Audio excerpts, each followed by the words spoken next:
Good day. Here are the headlines from the Philippine News Agency. President Ferdinand R. Marcos Jr. honored some of the country's outstanding civil servants during the Civil Service Commission's Honor Awards program held in Malacanang Palace in Manila on Wednesday. In a speech, Marcos hailed the 2023 outstanding government workers for their consistent and honest delivery of quality public service.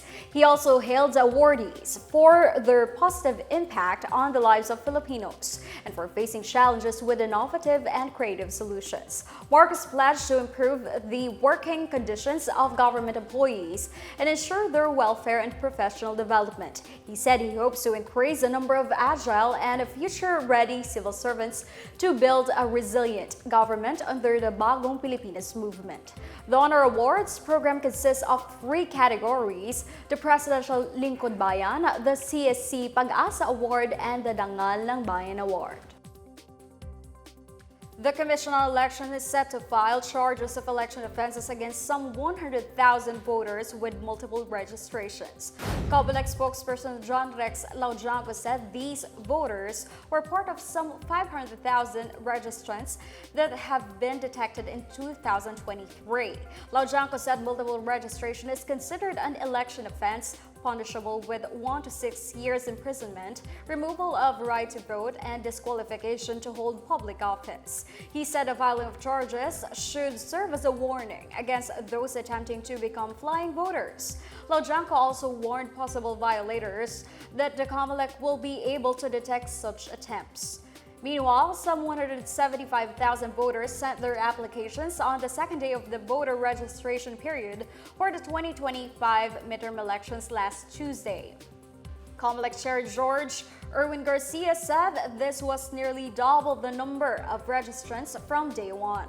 Garcia said they are preparing to open satellite registration venues in religious establishments owned by the Catholic Church, Iglesia ni Cristo, Jesus is Lord Church, and El Shaddai.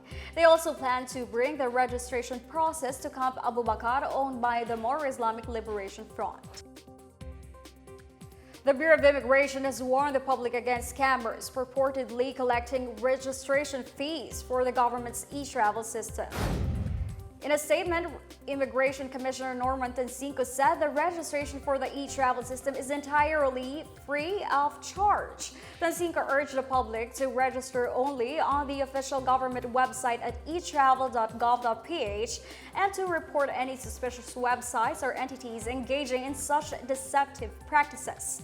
He said the warning comes following reports of passengers encountering difficulties at airports after claiming to have registered on the e-travel platform.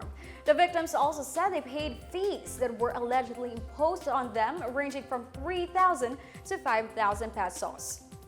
Launched earlier this year, the e-travel system serves as a centralized data collection platform for both arriving and departing passengers. The project has eliminated the need for paper-based arrival and departure cards as well as the quarantine form.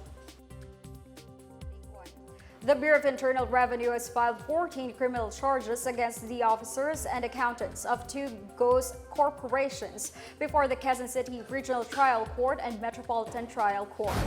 Mayor Commissioner Romeo Lumagi Jr. this morning led the filing of 14 criminal information against the 5 corporate officers and accountant of alleged ghost corporations, Decorich Supertrade Incorporated and Reddington Corporation.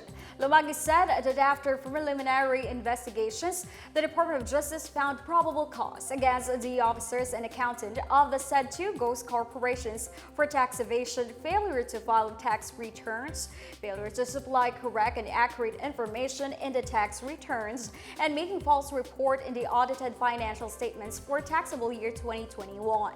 Lumagi said that BAR, under its Run After Fake Transactions or RAFT task force, will not hesitate to file criminal cases against big corporations or syndicates that sell, buy, or use ghost receipts. He said the government is losing an estimated total revenue amounting to 25.5 billion pesos for taxable years 2019 to 2021 alone. The Japanese government has allocated $2.58 million for the rehabilitation of 4 peace and security stations in Mindanao to help boost the peace-building efforts in the region. Starting this month, the United Nations Migration Agency will implement the Enhancing and Sustaining Peace and Security Mechanisms in Mindanao program that will span over 12 months. The project aims to enhance the capabilities of the Joint Peace and Security Teams, or JPST, across Mindanao for the effective implementation of peace and security mechanisms in the region. Japanese ambassador to the Philippines, Kazuhiko Koshikawa, said Japan decided to step in to foster lasting peace in the Mindanao in light of the upcoming 2025 Bangsamoro parliamentary election. The International Organization for Migration, meanwhile, said the program targets to enhance the beneficiaries' social and economic capacities and reinforce their abilities in addressing conflicts and disasters. And that's the latest and the biggest stories on the Pna Headlines. For more news updates, please visit our website, pna.gov.ph, or our Facebook and X account, Philippine News Agency. The Pna Headlines is also streamed via the Servicio Facebook page. You may also watch the Pna Headlines through the Philippine News Agency's YouTube account, via the News and Information Bureau website, nib.gov.ph under the Pna News, or the Facebook page of the Presidential Communications Office, or PCO. I am Stephanie Civiliano, and this is the Pna Headlines, bringing stories that unite the nation.